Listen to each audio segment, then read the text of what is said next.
Olá, meu amigo, minha amiga. Nós estamos no começo de uma Copa do Mundo, mas pessoas antenadas como você não estão distraídas, não. Você está percebendo coisas que estão se dando aqui no Brasil, longe dos gramados, e coisas que afetarão o processo eleitoral neste ano de 2026 e, por consequência, afetarão nossa realidade para os próximos anos aqui no Brasil, com influências também em outras situações que estão se dando no mundo.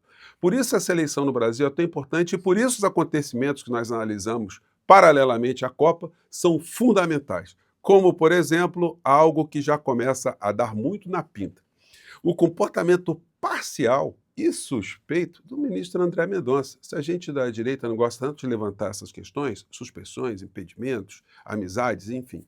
Essa é uma questão clássica, absolutamente irrefutável. André Mendonça impõe medidas cautelares a Jacques Wagner. Polícia Federal investiga se senador recebeu vantagens indevidas ao atuar em favor do Banco Master no Congresso. Gente, o Jacques Wagner está, segundo o André Mendonça, na condição de investigado. A questão que ninguém está conseguindo entender é porque o senhor Flávio Bolsonaro também não é investigado, já que contra Jacques Wagner não apareceu nenhuma gravação, não apareceu nenhum documento, não apareceu absolutamente nada. Então, nós estamos vendo que existe, de fato, dois pesos e duas medidas. Talvez seja essa situação que esteja motivando o Jacques Wagner a não sair da liderança do governo dentro do Senado Federal, porque, de repente, na cabeça dele, isso seria uma espécie de confissão de culpa. Para nós não interessa o que ele pensa, o que para nós interessa é uma pessoa estar comprometida com a ética, a pessoa está tentando preservar o governo Lula, tentando afastar o governo Lula desse tipo de patifaria. Agora, ele poderia fazer pronunciamentos, o Jacques Wagner, e quem sou eu para ensinar uma pessoa que foi governadora, enfim, pessoa que teve 2 mandatos, senador, uma pessoa da vida pública há mais de 50 anos, né, alguma coisa. Mas, nesse caso específico, ele tinha que levantar essas hipóteses. Por que que o André Mendonça está criando uma investigação, está colocando Jacques Wagner no rol de investigados e Flávio Bolsonaro não? Aquele que tem recibos, que já está circulando por todos os cantos, de dinheiro que foi enviado daqui para os Estados Unidos, a gravação dele, visita dele para o Vorcaro, ele ter mentido publicamente que não tinha conexão alguma, sem falar nas coisas anteriores, porque o dinheiro do Vorcaro, todos nós sabemos, grande parte veio do dinheiro roubado daqui do estado do Rio de Janeiro, dos servidores e aposentados do Rio de Janeiro, cujo governador é aliado político, é uma criação também do clã Bolsonaro, com pessoas dentro da Assembleia Legislativa que já estão presas, também envolvidas com todo tipo de crime, ligados também ao clã Bolsonaro. Então, por que que o Jacques Wagner está na condição de investigado e o senhor Flávio Rachadinha não? E aí o Jacques Wagner poderia levantar essas questões, né, sem precisar fazer muitos ataques, só levantando essas questões: por que eu e por que não o outro, né? Então, a questão que já está dando muito na pinta para todos nós. Agora, isso não impede do Jacques Wagner ter uma atitude, né, honrada, uma atitude ética, uma atitude preocupada com o governo Lula, com o próprio presidente da República, com o processo eleitoral, com a esquerda, enfim. Nada impede que ele se afastasse, ou que ele peça o afastamento da liderança do governo, para poder se defender e até com mais contundência. E defendendo-se, fazendo esse apontamento, que nós temos um pré-candidato à presidência da República que é um criminoso de longa data. E isso precisa ser levantado, precisa ser bem martelado. Toda vez que falar em Jacques Wagner, ele pumba. Ele tem que falar desse clã criminoso, né? É como eu penso, mas ainda está em tempo dessas coisas terem mais desdobramentos, tá? Porque essa gente está postando muito no vai aparecer coisa do Jacques Wagner, enfim, né? Só que quando eles fazem isso também, eles acendem os holofotes pro lado de lá, né? E aí os holofotes a gente tem que ficar aqui cada vez mais amplificando a sua luminosidade. Flávio ataca PT e finge esquecer o próprio tombo no caso Master, né? Então, enfim, é o que o Flávio está fazendo. Melhor defesa é o ataque, ele tenta desviar o foco. Só que o seguinte, para a infelicidade do clã criminoso, ontem aconteceu o seguinte, vou tentar colocar aqui, vamos ver se a conexão está boa. O fato de o Carluxo também ter o gabinete todo infestado de gente corrupta, gente bandida, segundo o Ministério Público do Estado do Rio de Janeiro, e que agora está criando uma situação surreal, né?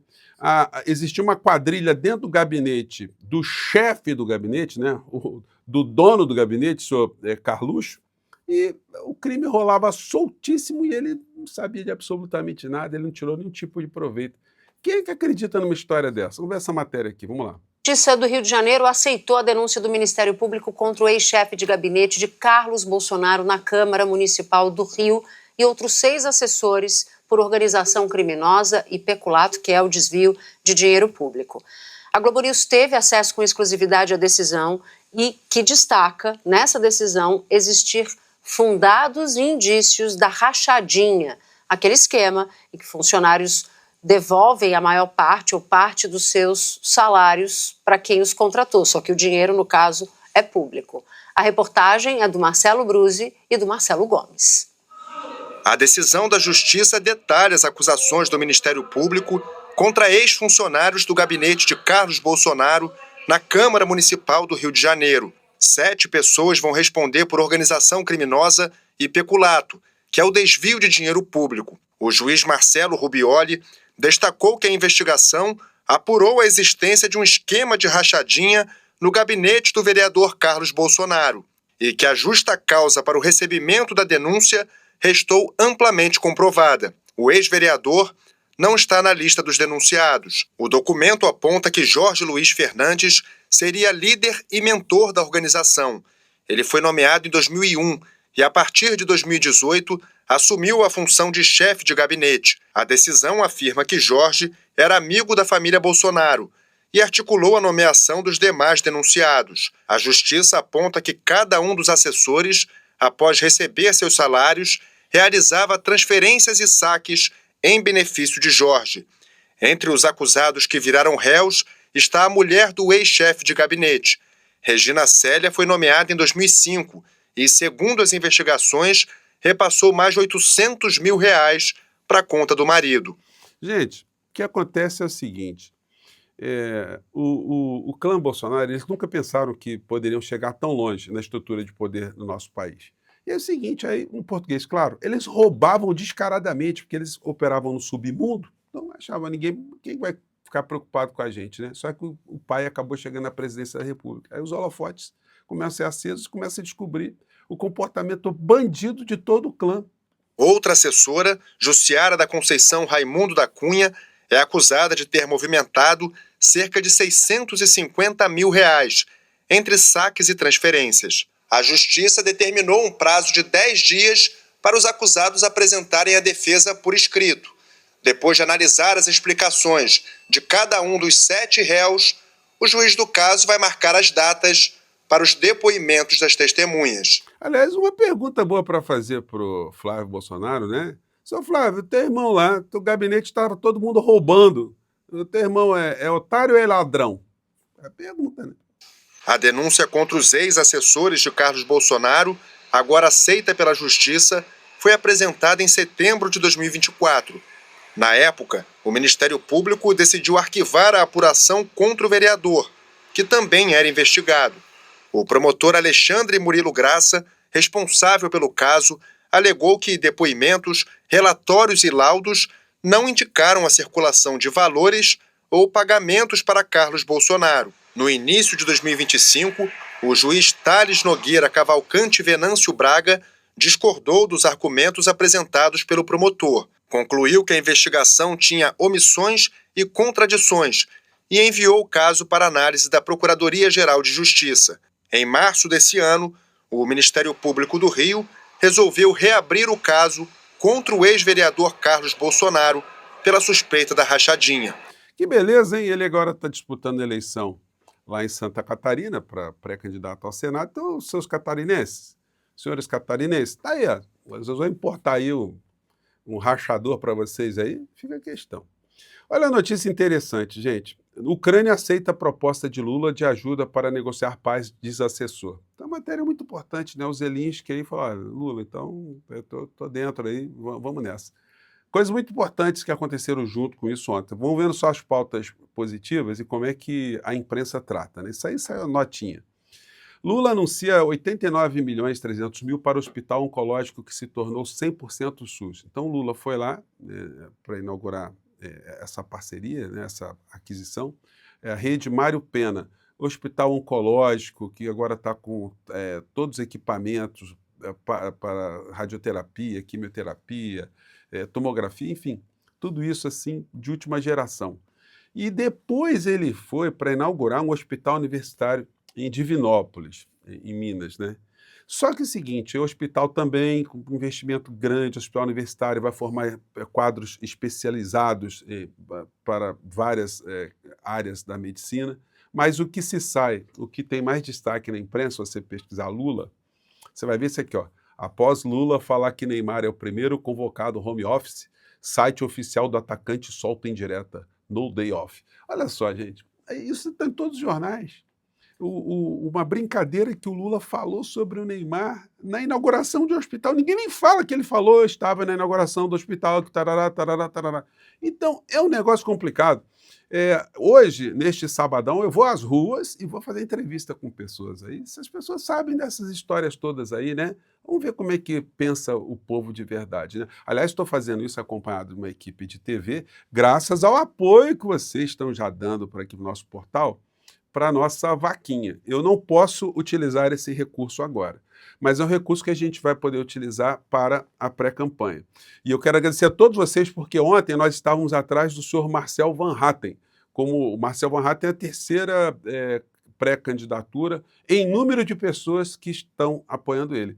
E nós passamos o senhor Marcel Van Hatten em número de pessoas. Foi muito legal, muita gente entrou aqui, enfim, fez. Aliás, eu sempre coloco no primeiro link aqui do nosso portal, né? Se você quer participar, sobretudo se você quer que eu saia mesmo candidato, se acha que é legal, faça ali parte do abaixo-assinado, porque é uma forma de eu ter contato com você durante esse processo todo. E se você doar, então, aí você ajuda bastante.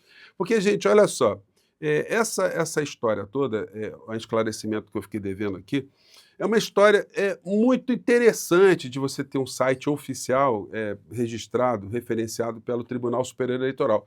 Porque é a forma correta, é a forma única que eu pude pensar para poder ter um apoio financeiro das pessoas. Porque se eu abrisse um Pix para receber doações enquanto pessoa física, ninguém teria controle disso, enfim, eu não teria como alguém saber como é que esse recurso está sendo utilizado. Agora, por essa ferramenta oficial, não.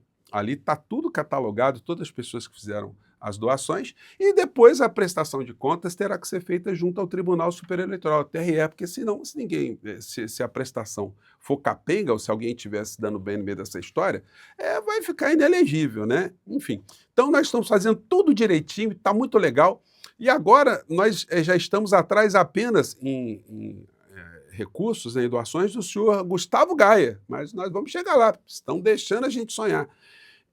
No nível Brasil, ou entre as pré-candidaturas no Brasil, só quem está em número de pessoas à frente da nossa pré-campanha é o Jones Manuel. Então, gente, é muito bacana, já passamos na frente de muitas pessoas. Então, olha, gente, vamos continuar agora, porque nós vamos agora ultrapassar também recursos em doação o senhor Gustavo Gaia, né? Vai ser muito legal, né, gente? Olha, tá muito bacana, tá? Então, hoje eu vou às ruas já para trazer mais material aqui para compartilhar com vocês também, tá?